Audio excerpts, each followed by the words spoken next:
different capacity and whatnot. I still have my Corona beard going on. Yeah, I This shaved it may be the today, but last time that you get to see Corona beard Brad. I haven't decided when I'm gonna to go back to Scruff Brad, but it's what was it the last dev stream? Everyone was saying that I look like like one of the Viking characters from the from one of the pictures.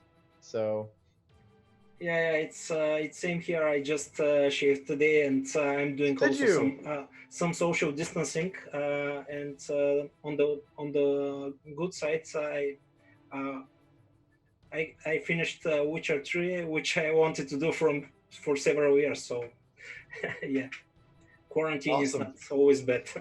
Man, you should have kept your beard for one more day, Alex. We could have been the Corona beard pals on the You stream. That would didn't have been warn fun. me, Brad. Yeah, I shouldn't have. I should have. Yeah, you're Yeah. right. It seems like I'm getting notification that the volume is good now. Everyone, are we okay? I'm hearing better. Blah blah blah. So let me know if it seems like everyone's doing better on the volume side. So that's good to hear. Awesome. All right. Well, Okay. we have a lot to go over today. I'm really excited about this stream. Now that we got the volume and all the stuff sorted out and people kind of filtered in, we're gonna go ahead and get started on our wonderful topic for the day. We're talking about the Dev Diary number 7, which is all about rebellions. And this one's a really meaty one. There's a lot of content in this one. Yeah, that's true. And rebellions are extremely important because they are something like a kingdom that has a control everywhere on the map. So they are extremely significant for military and civil economy of the game. So this is one huge topic. Yeah, Okay. yeah. I think it's there's gonna be a lot of good meat for us to dive into here, and I think what I love about this is like there's a lot of depth that we've added into the rebellion and kind of stability aspects of the title compared to original Knights of Honor.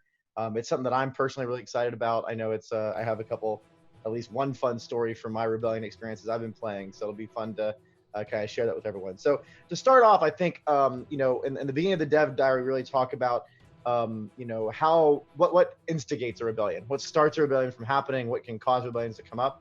And from how I understand it, it kind of really is about these kind of two features that are very closely related but are a little bit different. That idea of like stability and revolt risk, and how some of your different values or what's going on with your populations or what's going on with your king and your royal court can influence that. So maybe to start, can you kind of talk about each of these things and what they are? So maybe kind of start with stability. What is stability about, and how does that work? Right. The stability is the positive side of your kingdom.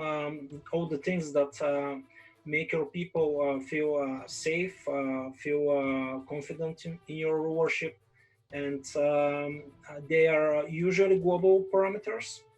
Um, Things like your crown authority, for example, and some king skills can help there. It's uh,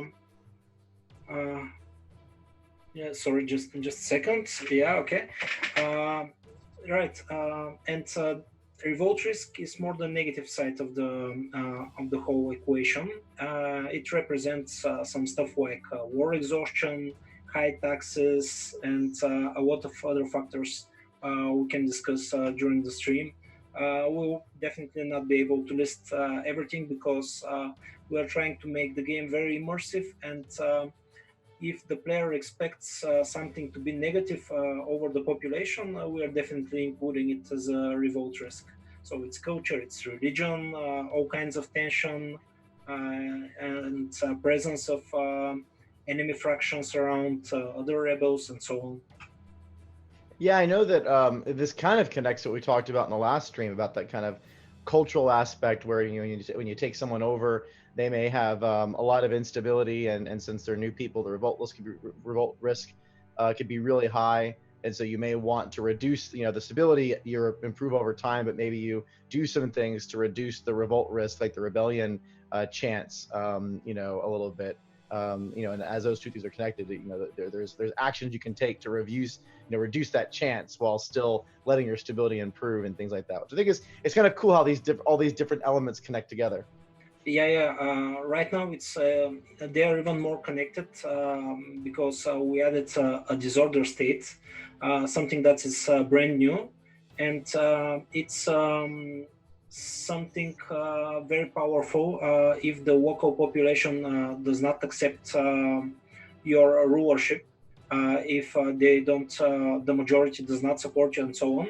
Uh, this this usually happens when you forcefully take a province, and Oh, right. We talked yeah, about that last time. yeah. It's they're even more Why connected. wait? Maybe You will see was it? after. I can't remember. Someone in the stream was last time was talking about how they wanted to be the ruthless kind of dictator type and be like, nah, you're mine now. I'm not waiting.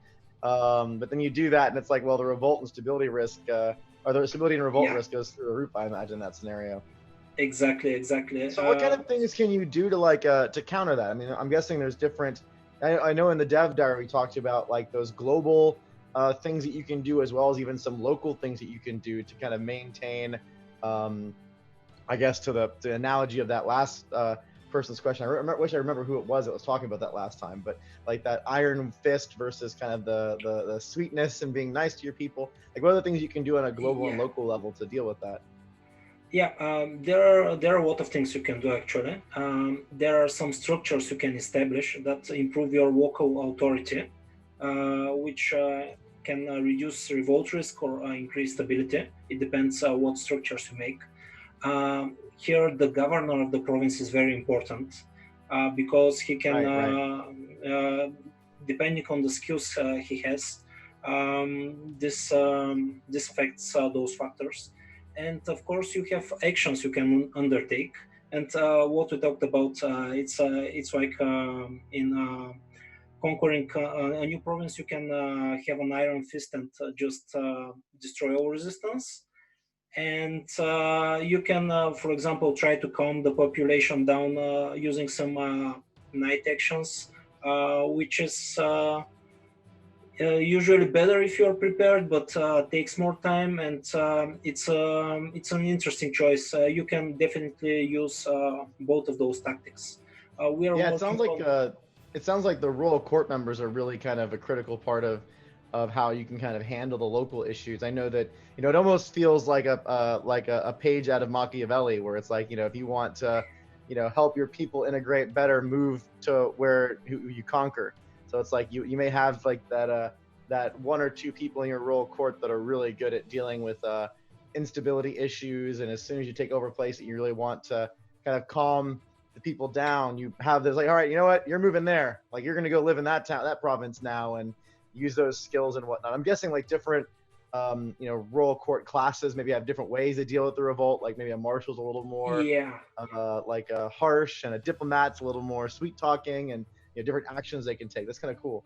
yeah. If you have the marshal in that province, you have additional options how to deal with the problems with force. And we are now working on even more ways to tackle those problems. For example, we are discussing some diplomat and merchant actions that can help reducing revolt risk using money or diplomacy.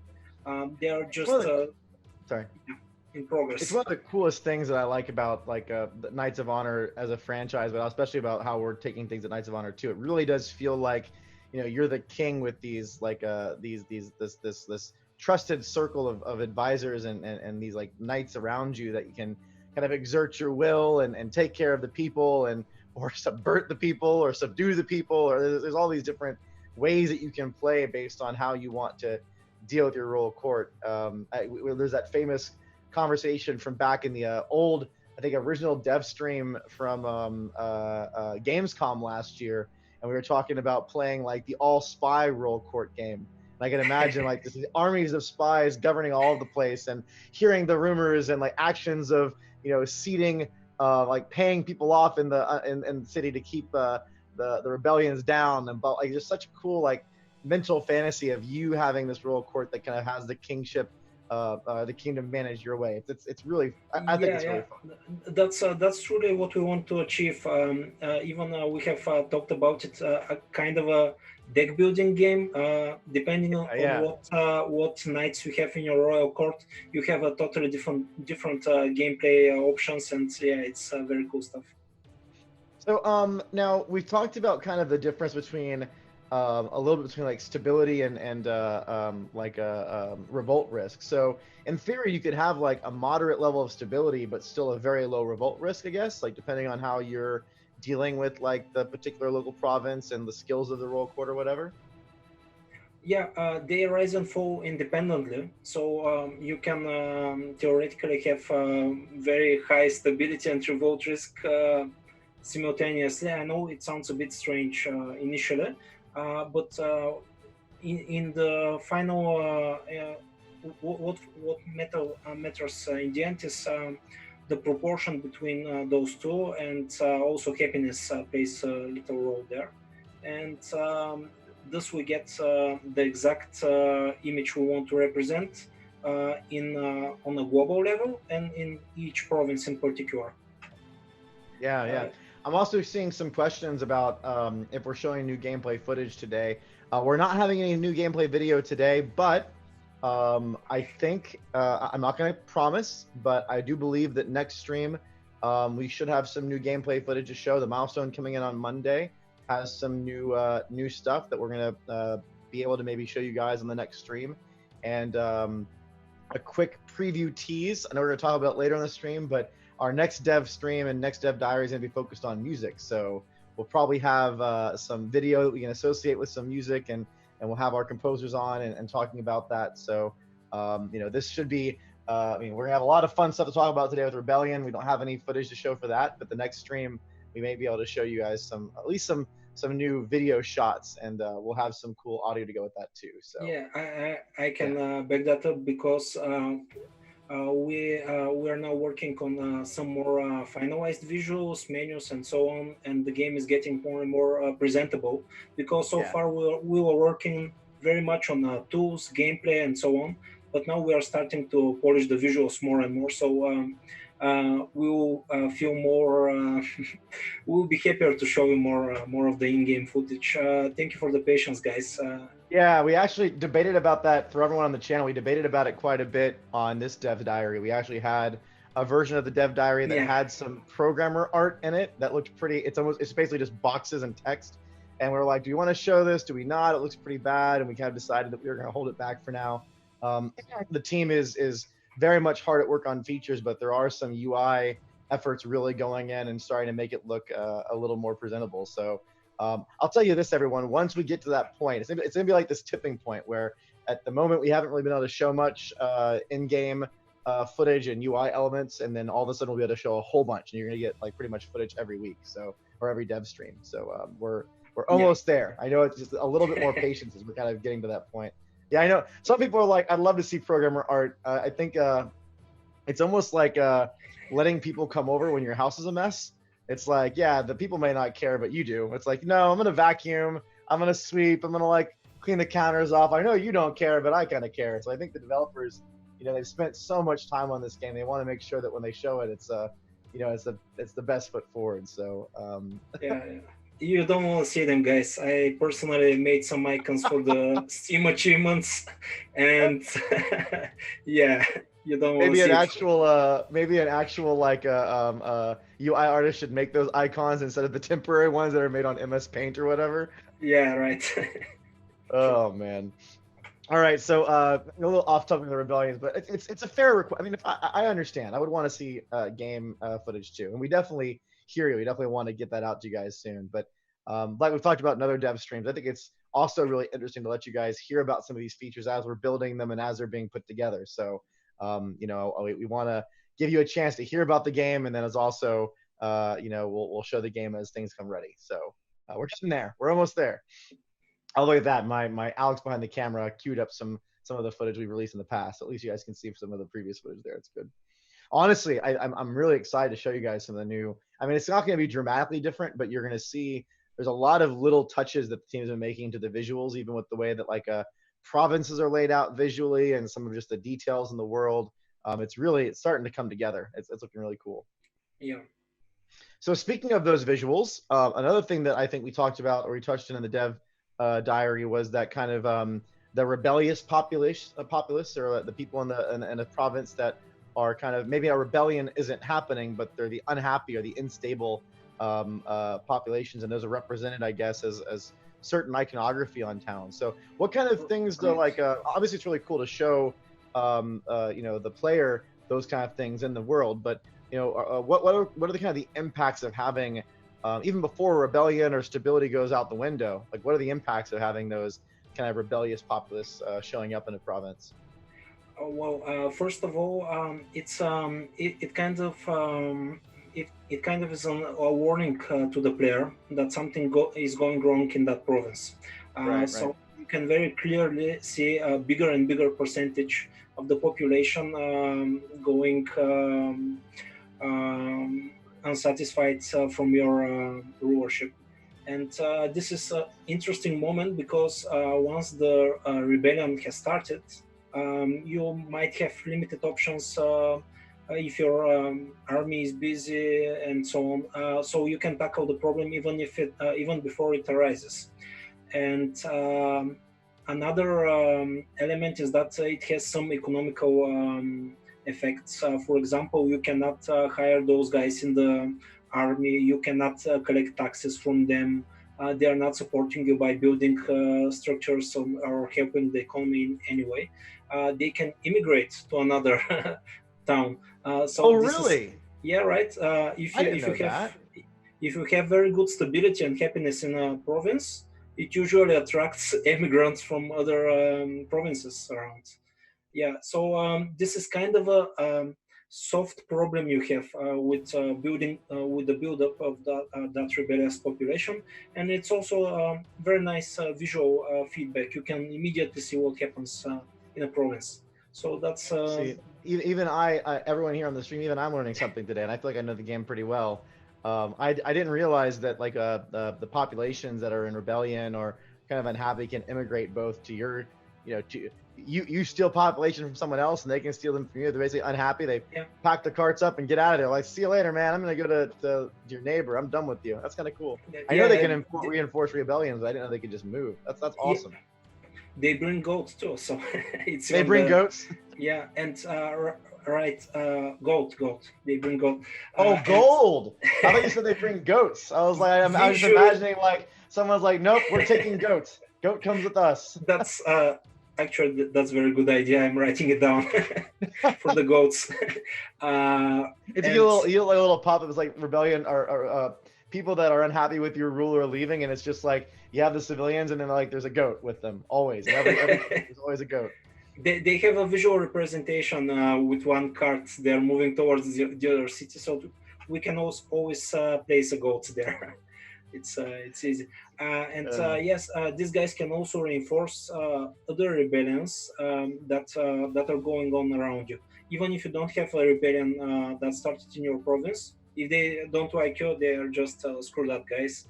I'm going with that guys to be a bandit. So right. With your goat. I love Kartakcha in the chat. It's like, and goats. It's like the old Braveheart cry. It's like I can't just get freedom. I also need my goat. Yeah, sorry for my pronunciation, guys. It's kind of rusty. No, I love it. I love it. So I think there's it really feels like it's something you have to watch out for when it comes to like walking around, but like moving your camera around and seeing your different provinces. Even if maybe you don't have a rebellion going on, if a rebellion army comes into your territory and you have rebellious populace that are still kind of low rebellion risk, they may decide to just bounce and join and strengthen that army that's coming from another kingdom's rebellion, and then you have to deal with that. So there's a lot of like those ways that are tied together. It's really interesting. Yeah, of course we have a lot of other kinds of representation of rebellion risk. For example, you have a political view where you can see the details. You have additional screen where you can see a summary. But the visual representation on the world view, it's just quick and sweet. It's just an addition. Yeah, it makes it easier. I always like that. I like when you can, passively digest statuses of things by visual feedback, whether it be in-world UI or actual like visuals like mesh models or whatever that kind of show you different things. It's like it's a lot easier to react when you can kind of see something jump out at you from the world, as opposed to always having to open up a menu and read like a whole bunch of percentage values. Exactly. Yeah. It's actually, I think, one of the most being someone that plays a lot of 4X and grand strategy games, it's something that I really like about the Knights of Honor franchise too, and it's that world and diorama. It's not just always navigating a whole bunch of menus. You get some of that from the world, which is cool. Now, Yeah, the last thing I want to talk about before we go on to the rebellions themselves, and this is something that I think is a really cool kind of icing on the cake about stability at least and whatnot, is that you were talking a little bit about how you can have your realm stable and happy and things are going cool, and then a random event can happen or things can take place that can kind of throw a wrench in your plans that you have to react to. Like you can't. It's not just a the world is alive. There are things happening and you have to deal with that. Can you talk a little bit about how some of that may happen? And I know some of these ideas we're still kind of scoping out and designing, so not all of them are necessarily going to end up in the game. But can you talk a little bit about that and how that kind of works? I think that we're definitely going to keep at least a bunch of those, because it doesn't matter how satisfied are the people on average. There are always some events and guys that just don't like it. For example, something that happened to me once is a crusade passing through my kingdom, and some of the events I'm not even sure why, because it was not towards me, the I crusade. love a designer is like I'm I design all this stuff, I set up all the data, and I'm not even sure what happened. That's always a Yeah, good moment. yeah. There are several reasons that can lead to that. So I'm not sure what exactly happened. For example, probably the kingdom the crusade was going for stopped existing, or something happened with the leader of the crusade. There are different situations that can cause that. But the crusade went rogue, and suddenly I'm having rebels that are crusade army inside my Oh kingdom. no. Yeah, right. And there are a lot of other events that can lead to that. For example, if your army is hungry, you have problems with the food supplies, it can go rogue and start a rebellion. Sometimes clerics might rebel if you disregard their religion, or try to change the kingdom's religion, and so on. A lot of things can lead to such problems, even if everything seems perfect at the moment. So you can always be surprised. That's funny. I can't even imagine. Like, I mean, it is a little bit realistic, but it's like the Pope is called for a crusade, and they're marching through your territories, and you're a good Catholic, whatever. You're part of that religion. And then all of a sudden, the crusade's target is gone, and they're like, well, we're not going home empty-handed, boys. Let's go get some of our own. And you're like, wait a second, no, that's not. We're one of you, and they're like, no, you're not really. It's time for us to Yeah, pillage that's and take it some spoils actually back. happened several times in history. Even Constantinople and the Latin Empire is just a rogue crusade, more or less. So it happens. Wow, that's really cool. Yeah, it's fun to kind of think about those, and it's like those immersive or emergent moments that can just happen based on a collection of things, and you're trying to, it kind of adds that sandboxy element into the gameplay. It's Yeah, something that it's where, in my opinion, is like it's the stuff that I like about grand strategy and 4X games the most, where you're you're it's I think you often call them like water cooler moments, where it's like, yeah, I was doing this random thing and it's all of a sudden, holy crap, like now I'm dealing with this. It reminds me like there's the yeah. Cartaccio is also like sometimes those are the Alt F4 moments though, where you're just like, oh come on, yeah, are you yeah. serious? Like right now, this is what I have to do. But that's also like games are supposed to be that kind of, you want you it's almost in a weird way. There's certain 4X games that have elements like that where it's like, yes, sometimes it's really frustrating, but it's also, you know, there is a little bit of an element where it's like, if you're good at these games and they don't throw some stuff at you, then you can just kind of like easy mode your way through it and it's not challenging anymore. True, Versus true. like when stuff's happening and a crusade turns rebel and you're like, oh God, that's the worst time. My armies are at war. What am I going to do? They're going to take over one of my areas and I'm going to have this like rebel province growing and everything was, it's like that makes it fun. Like it kind of adds an extra bit of flavor in there. Yeah, it's some emerging gameplay, and it's not like it happens all the time to you. If your kingdom is very stable, you very rarely have such an event that will cause rebellion. And no one will support it. A rebellion will start, but if the locals like your rulership, they will not join in. They will Yeah, not support the rebellion. it's true. It's true. But it's a good situation where you have to tackle with something new to be surprised. That's interesting in games. We love emergent gameplay. We don't want everything to be by the book, scripted, and so on. Absolutely. So let's go on to talk about the rebellions themselves. So far, most of our, I mean, we've already started transitioning into it, but let's talk about the actual rebellions because those are really interesting, I think. So now let's say, stability is tanked or something has happened, a rebellion is broken out. There's a lot more here, it seems like there's going on than the original Knights of Honor. Where Knights of Honor, in my experiences, it was really like you have a rebellious army, it's wandering around and doing stuff. It feels like there's more scale here. Like there's more like elements involved with how a rebellion works. So can you kind of talk about how that like the rebellions kind of start small and grow and some of those aspects there and how they kind of have extra elements to them? Yeah, right. First of all, a rebellion now is a group of rebel armies. So it's not just one army doing whatever it likes, but it's an organized group. And this group has its zone, and this zone can grow. Not only they become as they become more and more in numbers and in strength, because they can be supported, their armies can grow bigger and bigger. But their zone can increase. They can start attacking your neighbors, expand, and they not only grow in the strength of numbers, but they have a hierarchy um, in, in the rebellion. So some of the rebels can become generals. There's always one leader, but you can have more generals.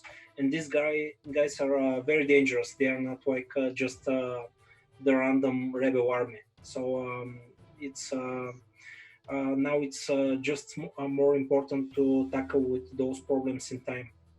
Yeah, I felt like that was a really cool addition to have that kind of it feels like there's like kind of three tiers of the rebellion when it comes to how they're organized and how that scales up as the rebellion gets worse and worse. So you have like the head of the snake, so to speak, or the head of the beast, where it's like that's the rebellion leader. It's the named person that shows up in the rebellion UI that has that kind of personality to it. If you're going to negotiate or deal with the rebels, that's who you're talking to. Then you have like the middle tier, which are the generals, and they're the ones that are leading the stronger armies, and they're a force to reckon with, depending on how big the rebellion is, at least, and how serious it gets. And then you have kind of the small roving bandits, basically. And Yeah, in a yeah, way, it's like a rebellion starts as just maybe one roving bandit squad with a leader, and then as it kind of gets worse and worse, then you get like a general spawning with the rebellion squad, and it kind of keeps on growing and becoming its own kind of nightmare, I guess, as they recruit your different negative populaces or whatever. right. Generals can also have cavalry, like the leader, and Ah, okay. if you kill the leader, the generals can become a new leader of the rebellion. So that's very important. So if there is a rebellion with a lot of generals, you can hardly stop it, because you have to deal with all of them basically. Oh, okay, that makes sense. So it's like I don't think I that makes sense. Like you have the actual leader, and it's the person that's kind of the name of the rebellion. And if you end the rebellion early, then if you kill him or capture him, whatever, and the Yeah, rebellion's over. But if it's a well-established rebellion, like these people have very clear goals, and there's a lot of different potential leaders that have grown up. It's like you have exactly. multiple leaders that could crop up. You kill one of them, another one takes over. They're kind of like they've established themselves. Exactly. There is always a chance if you kill the leader to end the rebellion, but the more generals you have, the lesser the chance. Right. And I think we talked about a little bit in the Dev Diary too, where there's multiple ways to tackle kind of subduing or dealing with the rebellion. So there's obviously the aggressive strategies, and I guess one of them would be just trying to go after that leader squad and trying to squish that out and deal with them right away. And I can imagine that in the early parts of rebellion, that's relatively easy. It's one army, just go in there and deal with it. But as it goes on, trying to reach that squad can maybe be a little bit more challenging. And then there's the other part where it's like you deal with the generals first, so there's less chance that the rebellion could keep going once you attack the leader. Like, there's different like layers here that your strategy may change based on how long the rebellion's gone and where the leader is or how well established. It's like, well, why should I waste time and risk going after the leader if the generals are going to take it over right away? I may want to wipe out the generals first to just kind of end this in one blow. Yeah, exactly. You have to always check what's the current situation, because there is not a single best strategy to deal with this. But you have to think what's best in your situation, and probably even as the game designers sometimes do not pick very optimal strategies, and rebellions can be very tricky thing right now, but interesting as well. Yeah, Kacharka asked an interesting question. I'm going to go and respond to you right now because it's really relevant to what we're talking about. Absolutely. I mean, he asked, will there be multiple rebellion marshals walking around the same province the bigger the rebellion grows? I mean, I've had personal experience with that. If rebellion starts getting out of control, you can have like under one rebellion's flags. Like, say you have the rebellion of Joseph II or whatever, and he's the leader. He could have like 2 or 3 armies. So there could be like 3 armies or 4 armies running around under that one rebellion's name, and one of them could be pillaging and the other one could be sieging your castle, and it can be really messy if they get out of control. So it really depends on like how pissed the people are and how long you've let that rebellion fester. Yeah, And it can get really interesting. I had an interesting case while playing. I see there is a problem in my province, and I'm checking out what's happening, and I see that one of my keeps is under the control of the rebellions, and another rebellion fraction is sieging it. So Oh, really? They're yeah, fighting right. each other. It can happen. It depends on the agenda of the rebellions, but they can be even fighting each other sometimes. Well, that's a good segue into the next question, which is another element that I think is a really cool aspect here. You don't have to just crush the rebellion. Like, there's other options to deal with the rebellion, and some of that also could, be about sending rebellions into your enemies' territories, or So, can you talk a little bit about some of these ideas about how maybe there's non-violent ways that you can kind of deal with the rebellion once it kind of breaks out? Yeah, currently we're still iterating on this, so nothing is final there. But again, we're trying to implement more actions with different characters that can, for example, use uh, goats or even persuasiveness Yeah, yeah. to deal with rebellions. And for example, if you capture one of the rebel generals or the leader, you can, for example, try to bribe him into going into another kingdom, carrying your banners, but not part of your royal court, but just a loyalist rebellion. So Okay. one very interesting topic we can talk about. Yeah, and I mean it really is kind of it's very multifaceted, because if you want to like say incite a rebellion in someone else's territory, or you pay off the leader to be friendly towards you, then all of a sudden you have like these multiple elements going on, and you have to kind of figure out how to deploy them. And like, say you have a really good diplomat and you can resolve that at low cost, and all of a sudden now the rebellion is kind of like an extension of your army, and you can use that to soften up the forces before you go to war, or maybe even get a rebellion on your side to deal with another rebellion, because yeah, rebels can fight each other. Like, there's some really interesting concepts we're exploring. None of that's final, but there's some fun concepts we're exploring there. Right. It depends on the rebellion. If they particularly hate you a lot, then it's very difficult to deal with them without using force. But especially if there are a rebellion that is not particularly your enemy, it can be easier to turn them on your side. Right, Uh, right. Yeah, like you said, like if it's a Crusader army that went out and got loose and is looking for a payday, you may be like, you know what? Listen, I'll give you some gold. Why don't you get your payday over there? Like, get out of my territory. You go over there and deal with those guys. And then there's a lot of different things that happen there. And I like that, because in the Rebellion UI, even right now, even though it's all programmer art, like MS Paint art, the Rebellion UI kind of shows you what the motivations are. Like, why are these people rebelling? what is the goal of the leader, and that kind of gives you some indication of what they may be more susceptible to when it comes to talking with them and trying to convince them to do certain things. Like if their agenda is to overthrow you because they hate you, well then Yeah.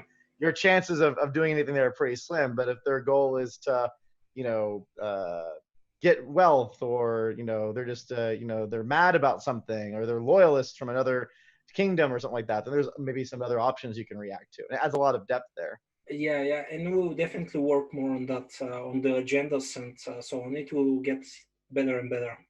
Yeah.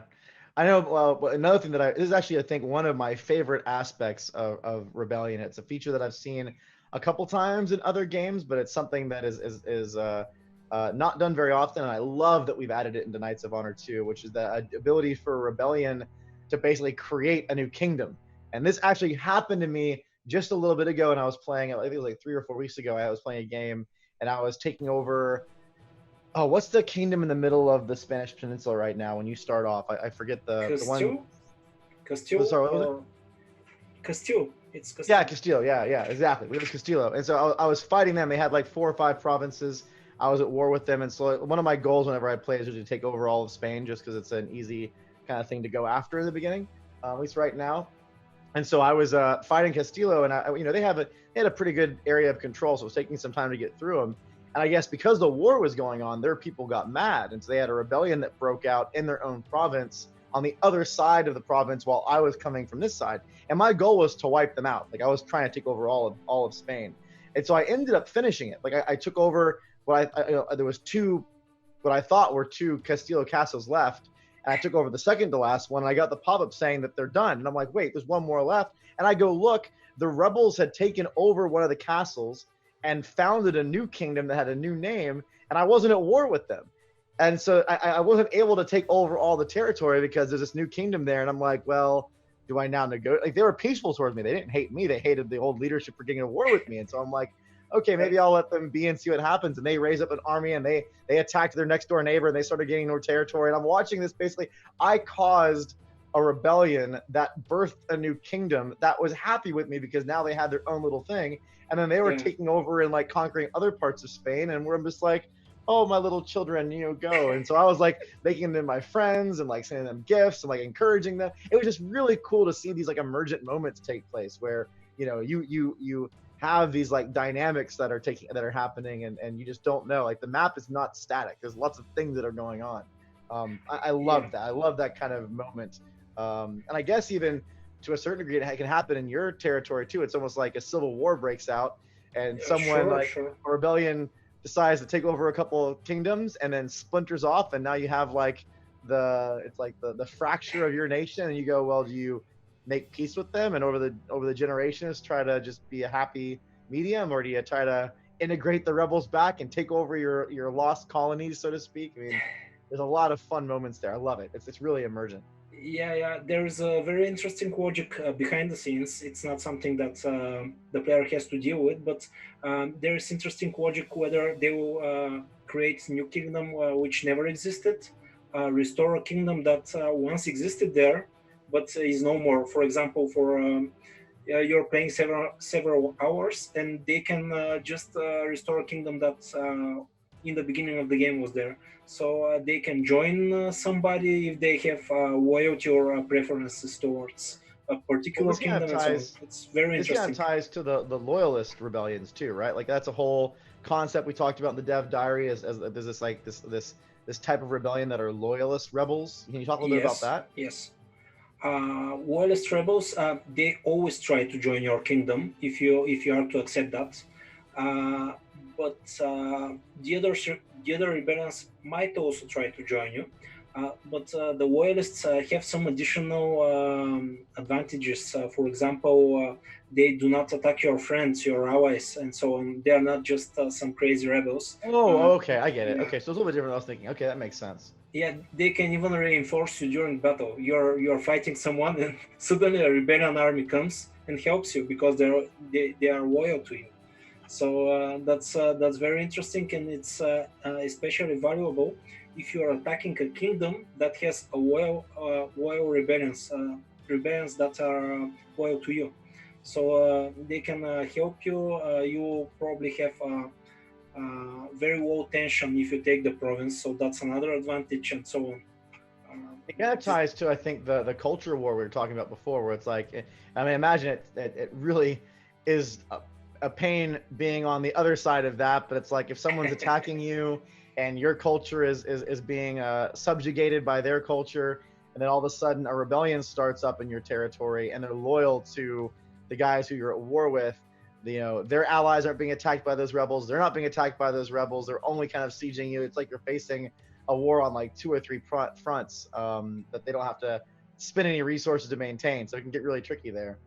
yeah, but you have the tools to try to make this not happen, or at least to happen very very rarely. So it depends what is your playstyle. If you have a good focus and actions over the internal economy and the stability, you will be well protected from Right, this. right, right. Well, and Yeah. same thing. I think it goes down to also the royal court. Like if you have a diplomat, maybe you use that diplomat to, convince another rebellion to be loyalist to you before you go to war. So there's extra elements there you can play with. Yeah, this is something with points for integration as well. Yes.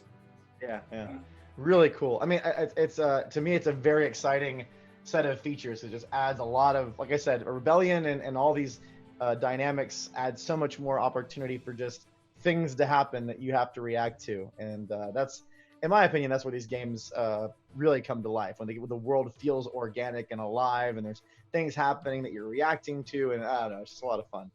Um, yeah. we have about 12 minutes left. I want to get some time for questions, but is there anything else that you want to kind of throw out there, maybe a couple minutes or anything like small that you want to talk about before we go into the questions section of the stream? I think it will be great to see the questions, see what's interesting for our audience. Okay, cool. That's best. All right, so now we're going to go into questions. I'm going to start with the forums here. Ivory Knight, I know you're out there. I was a little bit disappointed that you were the last question, so you don't get to be the first one this time. Do better next one. But the first question here is by Quintin V. The question is, and this is about what we were just talking about. It says he or she asks, will there be a possibility to start the game as a loyalist or become a loyalist of your kingdom if your kingdom falls apart?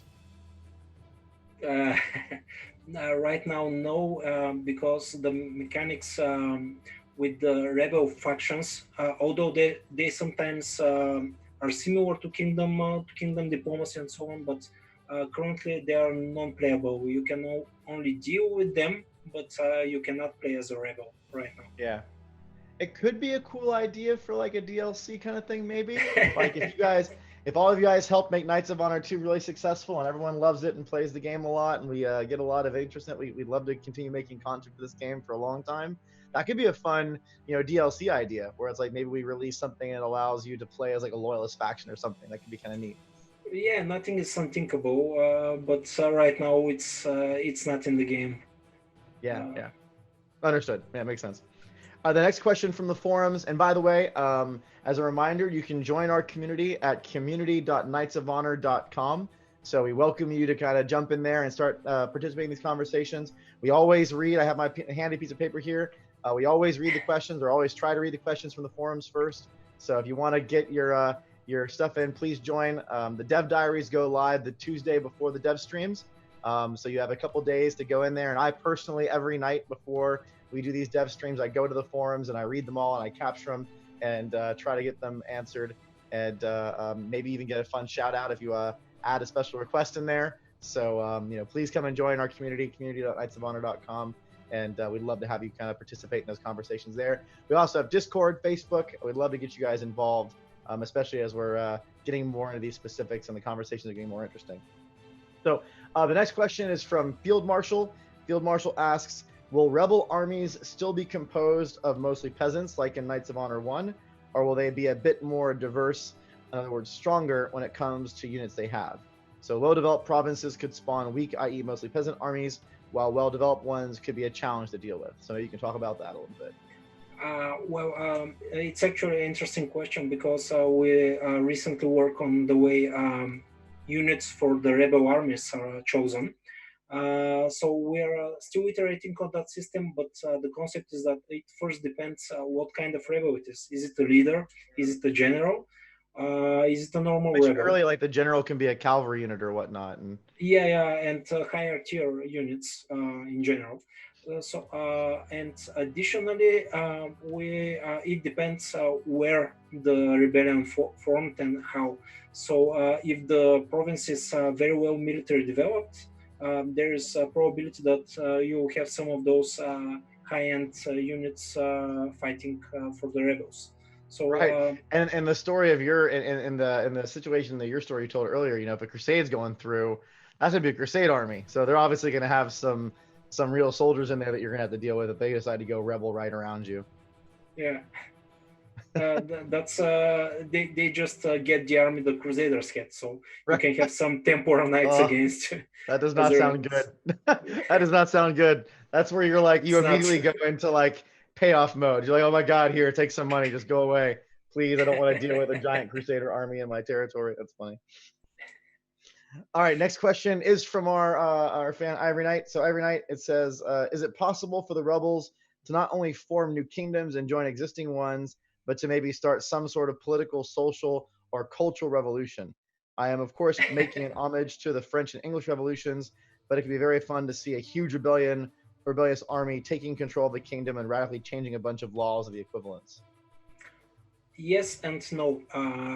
First, they do not change the culture or religion of the kingdom they are in, but when they form a new kingdom, so basically they need to control the territory to make such changes. It depends on what culture was the majority of the population Hmm. of that province the rebellion started. So they can have a very different culture and religion from your kingdom. So in a way, yeah, they can make some changes in the territory they are, but not in your Right, right. kingdom.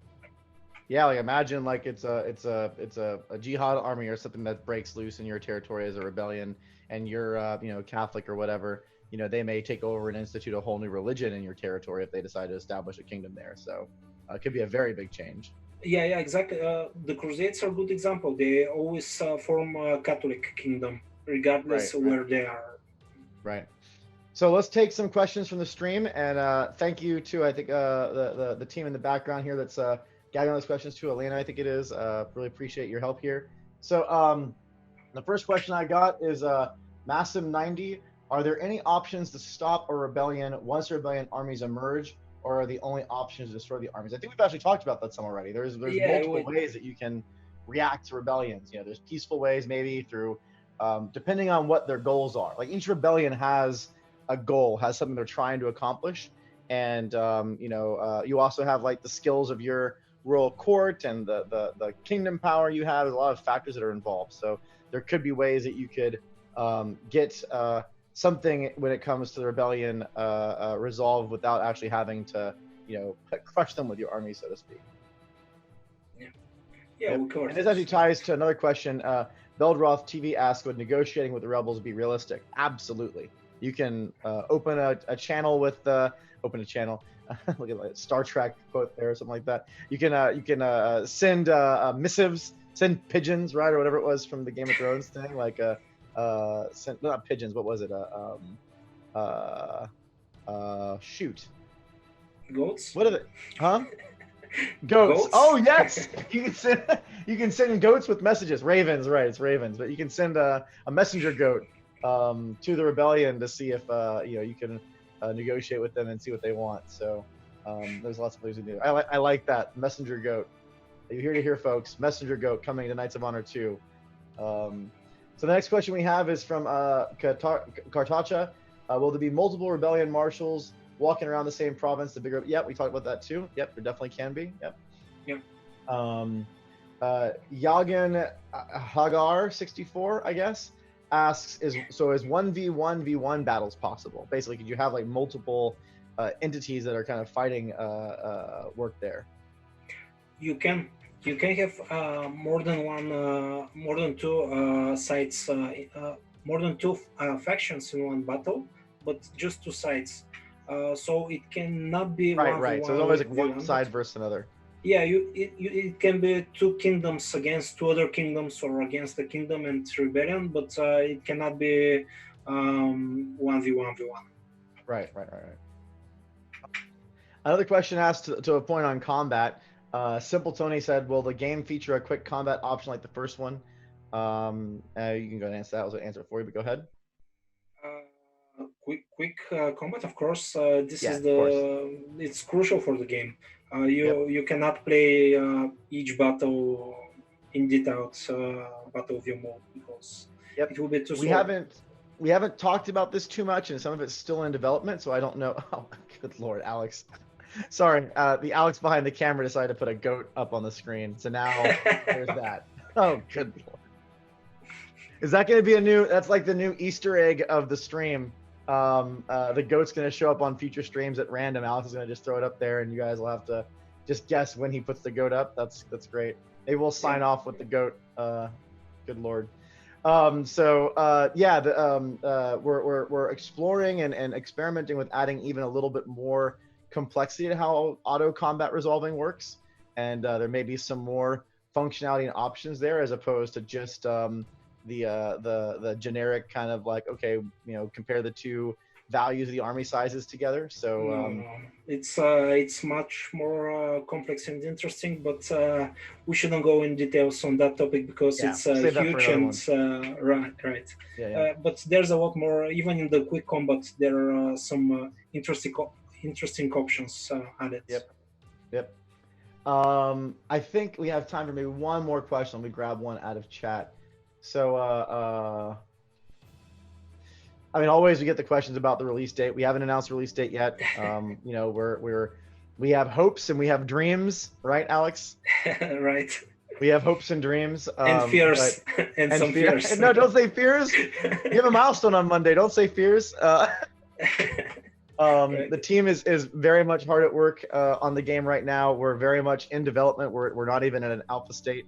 So, it's at that stage where, we want to give them enough time to build the game and find the fun and really make it a great game. So we don't have a release date yet. We have some targets, but at the end of the day, we want this to be the best Knights of Honor 2 it can be. We want Alex to not lose his sanity and the rest of the team not to lose their sanity. We want them to have a chance Too late. Okay. But a chance to kind of think through things and really bring all these cool game features we've talked about during these streams to life. So, we don't have the release date quite yet, but they're hard at work. I'm looking forward to playing the milestone on Monday. You guys don't get to play yet, but I get to sometimes. We'll keep on charging forward. So, everyone, thank you so much for joining the stream. We're almost out of time, so a little bit of housekeeping type stuff. So our next dev stream is scheduled for the beginning of July. We don't have an exact date right now. I know we're targeting the diary to go live on July 7th and the stream to go on July 9th, but there are some scheduling things that we're dealing with because special treat and preview, the next dev stream and dev diary is going to be about the music. So we're going to have our first introduction to some of the music being worked on for Knights of Honor 2. We're going to have our composers, Yannick and Robin, on. They're going to be talking to us and previewing some cool stuff.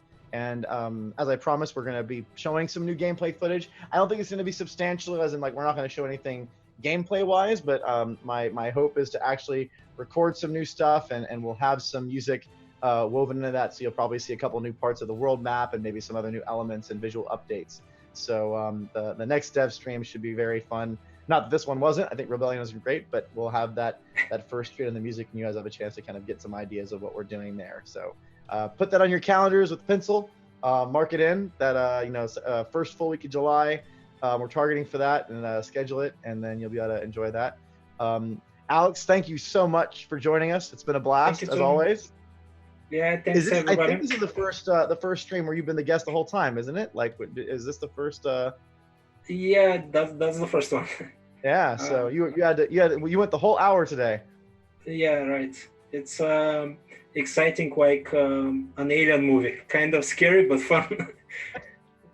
Exciting, like an alien movie. I love it.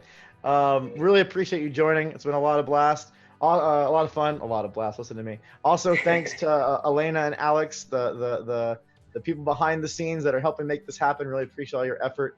Guys, please join us at community.knightsofhonor.com. Become part of the community and join the conversations. If you have questions, you'll be able to get them there. The dev diaries are posted there. We'd love to have you be a part of it, and spread the word for the next dev stream. And we will see you guys in a number of weeks. So thank you very, very much for joining. You guys take care. Thank you. See you. Take care. Go Goats.